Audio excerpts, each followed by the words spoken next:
ना जाने कितने साल, कितने महीने, कितने दिन, कितने घंटे, कितने मिनट, कितने सेकंड से हम वही एक शेड्यूल वाली ज़िंदगी जी रहे हैं। पर क्या तुमने कभी अपने अंदर झाँक कर देखा है? क्या तुमने कभी खुद का दर्पण किया है? अगर नहीं तो पूछो अपने आप से कि तुम कौन हो? क्या तुम वो हो जो अपनी ज़िंदगी के एक फिक्स शेड्यूल में फंस कर रह गया है, जो हर रात ये सोचकर सोता है कि आज ज़िंदगी वैसे ही निकल गई जैसे हर रोज़ निकलती है? क्या तुम वो हो जो दिन भर फ़ोन पर सैकड़ों चीज़ें देखता रहता है और अपना पूरा दिन इसी में गंवा देता है? क्या तुम वो हो जो बड़े बड़े सपने देखता है, पड़ोसी और दोस्तों की सफलता और दौलत से जलता है, उनके जैसा नाम शोहरत कमाना चाहता है पर मेहनत नहीं करना चाहता, जो या तो अपनी किस्मत पर रोता रहता है या किस्मत को कोसता रहता है? किस्मत एक ऐसा शब्द है जिसने तुम्हें पूरी तरह से मूर्ख बना रखा है, जिसने तुम्हें पूरी तरह से जकड़ लिया है, जिसने तुम्हारे हर सपनों को तोड़ा है। जितना मुश्किलें तुम्हें नहीं हराती, उससे ज़्यादा किस्मत मार देती है। किस्मत एक ऐसा शब्द है जो किसी इंसान के दिमाग में बैठ जाए तो वह मंजिल पर चलने से पहले ही अपना सर झुका देता है। तुम जितना कर सकते हो, जितना पा सकते हो, वो इसी लाइफ में पा सकते हो। मैं दुनिया में अलग हूँ, मुझे कुछ बड़ा पाना है। हाथों में किस्मत की रेखा हो या ना हो, मुझे दुनिया में अपनी काबिलियत से एक इतिहास बनाना है। और अगर अब भी तुम किस्मत के भरोसे बैठे हो और सोच रहे हो कि एक समय आएगा जब किस्मत से सब कुछ मिल जाएगा, या कोई व्यक्ति आएगा जो सब कुछ तुम्हारी ज़िंदगी में बदल देगा, तो तुम अब भी किस्मत का नकाब पहने हुए हो। ध्यान से सुनो, ऐसा कुछ नहीं होने वाला।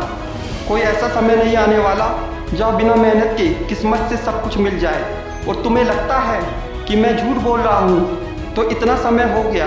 तुम्हारी ज़िंदगी में कोई ऐसा समय आया जब तुम्हें कुछ मिला हो बिना मेहनत के? देखो और सोचो।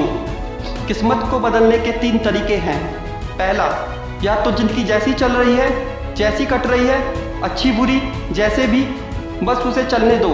और एक दिन जब तुम मर जाओ तो ऊपर वाले के सामने गिड़गिड़ाना कि सर प्लीज़ अगले जन्म मेरे हाथ में किस्मत वाली रेखा ज़्यादा लंबी बना देना, मुझे अच्छे घर में पैदा करना जिससे मुझे बिना कुछ किए ही सब कुछ मिल जाए। दूसरा, किस्मत पर नहीं मेहनत पर भरोसा रखो, क्योंकि मेहनत ही सफलता की सीधी सीढ़ी है।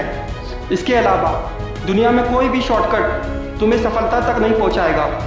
शॉर्टकट तुम्हें बर्बादी की कगार पर तो खड़ा कर सकता है, परंतु तुम्हारे लक्ष्य को पूरा नहीं कर सकता।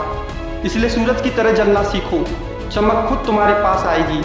मेहनत का पेड़ लगाओ, सफलता के फल खुद मिलेंगे। तीसरा तरीका, किस्मत को बदलने का तीसरा तरीका है कि भूल जाओ कि तुम्हारी ज़िंदगी में किस्मत नाम का कोई शब्द भी है। भूल जाओ तुमने किस्मत नाम का शब्द कभी सुना भी है, या इस दुनिया में कोई ऐसा वर्ड भी है। ये किस्मत नाम का वर्ड जिसने भी बनाया होगा ना, दुनिया में पक्का वह बहुत बड़ा आदमी रहा होगा, जो चाहता होगा मेरे से आगे बढ़ने से पहले ही तुम्हारे मन में किस्मत नाम का बीज बो दिया जाए, ताकि तुम्हारा मेहनत नाम का पेड़ फल देने से पहले ही किस्मत नाम की ज़मीन में दब जाए। अगर तुम चाहते हो कि दुनिया में तुम्हारे लेवल को किस्मत के नाम से जाना जाए, तुम्हारी मेहनत को किस्मत के नाम से जाना जाए, तो उसके लिए पहले तुम्हें एप्लीकेबल होना होगा। मेहनत सीढ़ियों की तरह होती है और किस्मत लिफ्ट की तरह। किसी टाइम लिफ्ट तो बंद हो सकती है पर सीढ़ियाँ नहीं, और सीढ़ियाँ हमें हमेशा ऊंचाई पर ले जाती है। देखो, जो मैं आज करता हूँ, जो मेरे साथ होता है, उसका जिम्मेदार मैं खुद हूँ। आज जितना मैं अपने आप को घिसूंगा, कल उतना ही पारस की तरह चमकूंगा। भूल जाओ सोशल मीडिया नाम की कोई चीज़ भी है, भूल जाओ नींद नाम की कोई चीज़ भी होती है।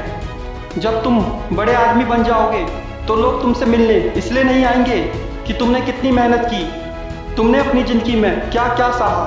तुम जहाँ खड़े होंगे, जिस लेवल पे खड़े होंगे ना, लोगों को झक मार के तुम्हें इज्जत देनी पड़ेगी। उन्हें झक मार के तुम्हें सलाम करना पड़ेगा, तुम्हारी ऊंचाइयों को, तुम्हारे सपनों को, तुम्हारी बुलंदियों को, तुम्हारे लेवल को। दुनिया का ऐसा कोई कोना नहीं जहाँ पर केवल लक हो, क्योंकि हर जगह मेहनत होती है। किस्मत को नहीं, अपनी आदतों को बदलिए। हाथों की लकीरों को नहीं, अपनी मेहनत को देखिए। खुद पर विश्वास रखिए। आज जिस सोशल मीडिया की हेडलाइन में तुम दूसरों की मेहनत की सफलता की कहानी पढ़ रहे हो, कल वहाँ तुम्हारी कहानी होगी।